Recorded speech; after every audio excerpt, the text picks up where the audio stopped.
Bonjour et bienvenue, voici notre tour d'horizon économique, géopolitique, énergétique et boursier. Nous sommes le mercredi 28 janvier et pour comprendre comment tourne une planète finance à laquelle le Forex donne le vertige, c'est sur l'incorruptible nulle part ailleurs. Et cette chronique du jour, je l'intitulerai « Trump envoie le dollar en enfer, qu'allons-nous faire ?» Ouais. Trump est le grand responsable de la chute de -4 à -4,5% du billet vert par rapport à l'euro et par rapport au yen. Alors la chute est beaucoup plus prononcée par rapport au yen qui, lui, effectue une remontée spectaculaire. Mais pourquoi dis-je que c'est Trump qui envoie le dollar en enfer ? D'abord, parce que ça lui va très très bien, et c'est lui qui a voulu que ça se passe comme ça. Et il en a même rajouté une couche hier lors d'une interview. On lui dit le dollar vient de perdre 4% là, ça vous inquiète pas ? Et il a dit non, le dollar il est très bien comme il est. Bon, mais la baisse du dollar n'a pas commencé à 21h30 le mardi 27 janvier avec une déclaration de Trump. Non, cette baisse a commencé dès le 3 janvier avec l'opération vénézuélienne. Et une Chine qui, sans faire de bruit, ne livre quasiment plus d'argent aux États-Unis. Sans argent, ça devient compliqué de fabriquer des semi-conducteurs pour des Broadcom, des Qualcomm, des Micron et autres Nvidia. Et puis sans argent, difficile également pour les concurrents de la Chine de fabriquer des panneaux solaires à des prix concurrentiels. C'est d'ailleurs cette hausse de l'argent qui, à mon avis, va à un moment stopper l'installation de panneaux solaires. J'en reparlerai à la fin de la chronique. Mais revenons-en au dollar. Donc, les initiatives de Trump, comme l'enlèvement de Maduro, l'arraisonnement illégal de pétroliers dans le golfe du Mexique, simplement parce que Trump dit voilà, ça y est, ça c'est notre zone de souveraineté. Oui, c'est son point de vue, mais ça ne correspond évidemment à aucune législation valide. C'est pas opposable devant l'ONU, devant l'OMC, etc.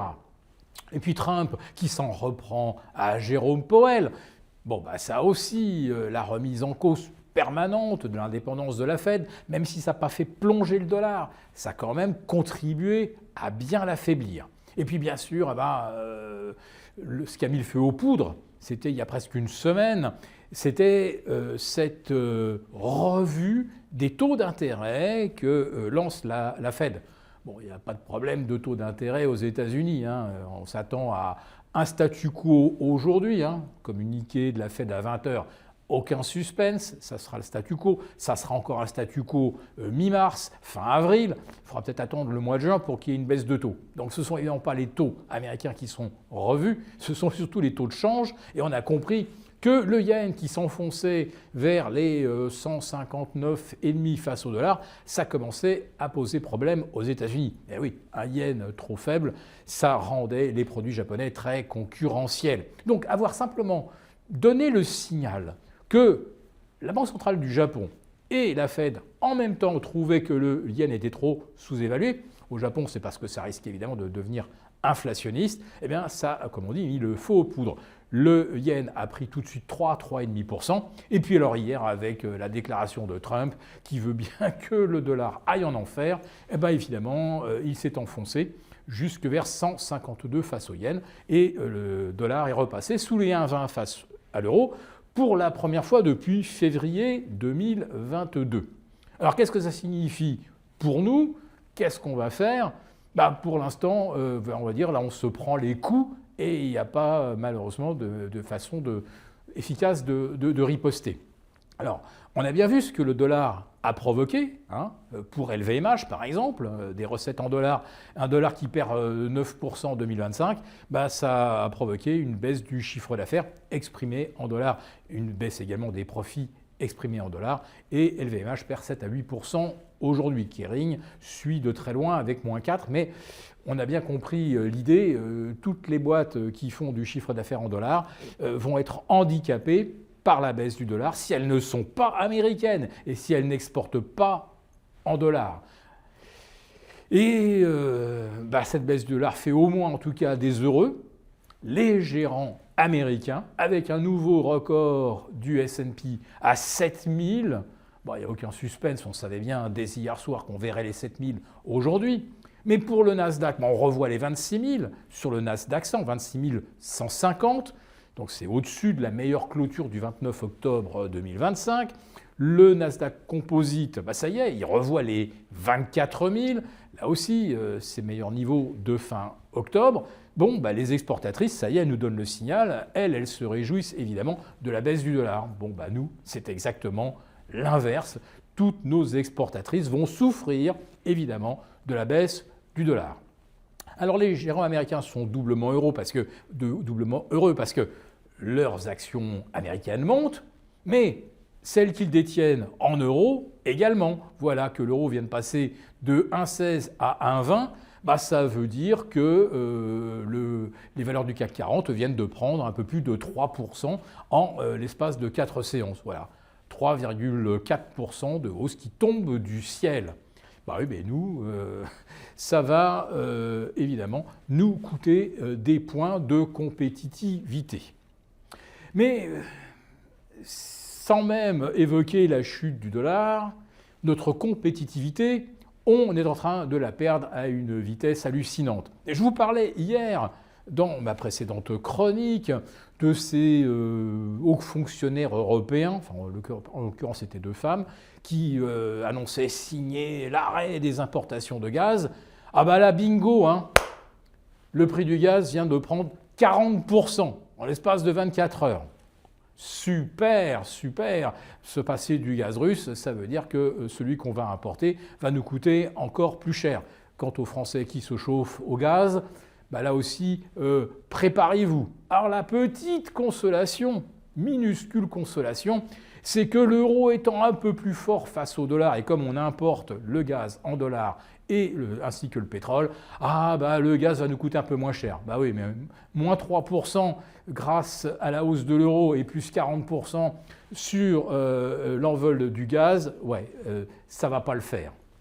Ce qui ne va pas le faire non plus d'ailleurs, et là on revient plutôt à la France, c'est qu'on va peut-être vers une augmentation de la taxation des dividendes. On pourrait passer de 34 à 36. Alors, c'est une rumeur, je n'affirme rien, mais je vois ça circuler. Ça m'inquiète un peu.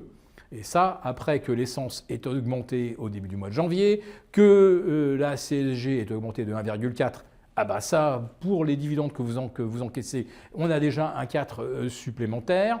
Et puis on va avoir d'autres hausses, vous avez certainement remarqué, vous avez peut-être reçu une lettre de votre banque, les frais bancaires, les droits de garde, tout ça augmente plus vite que l'inflation. Il va également y avoir les péages autoroutiers et on s'attend également à une nouvelle hausse des taxes sur les tabacs. Plus on augmente la taxe sur les tabacs, plus les Français en importent de l'étranger. Bref, là on atteint le rendement négatif. Plus on augmente l'impôt ou la taxe, moins elle rapporte. Et là, on y est. Et puis bien sûr, vous avez notre Premier ministre, il a échappé aux motions de censure, il va se maintenir et donc là il plastronne en nous expliquant que la France a créé 1 165 000 entreprises en 2025. Oublions de parler des 70 000 PME, PMI et grosses PME qui, elles, ont fait faillite en mettant sur le carreau des 10, 50, 300 personnes. Parce qu'en face, qu'est-ce qu'on a ?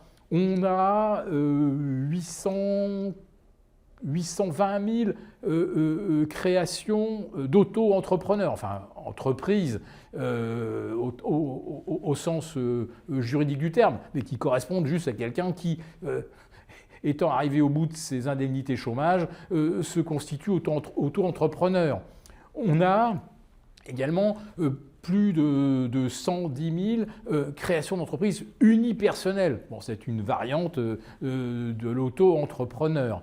Et vous avez 300 000 PME, ou plutôt SARL. Donc ça veut dire que là, on est peut-être sur plus de 1 salarié, mais souvent, ça veut dire que c'est un restaurant, une boutique, un prestataire de services. Mais qu'est-ce qui remplace les 70 000 entreprises qui ont mis la clé sous la porte l'année dernière? Évidemment, ça, notre Premier ministre n'en dit rien. Et la France, qui n'exporte déjà pas grand-chose, avec la chute du dollar, c'est elle qui risque d'aller en enfer. Pour vous remercier de votre fidélité, vous pouvez télécharger gratuitement notre guide pratique d'achat d'or qui vous assurera de naviguer sereinement si vous souhaitez acheter, stocker ou vendre de l'or en toute sécurité. Il vous suffit de cliquer sur le lien en description pour l'obtenir gratuitement. Merci et à bientôt. Merci beaucoup d'avoir regardé cette vidéo. N'hésitez pas à réagir dans les commentaires ou à liker et partager cette vidéo si le contenu vous a plu.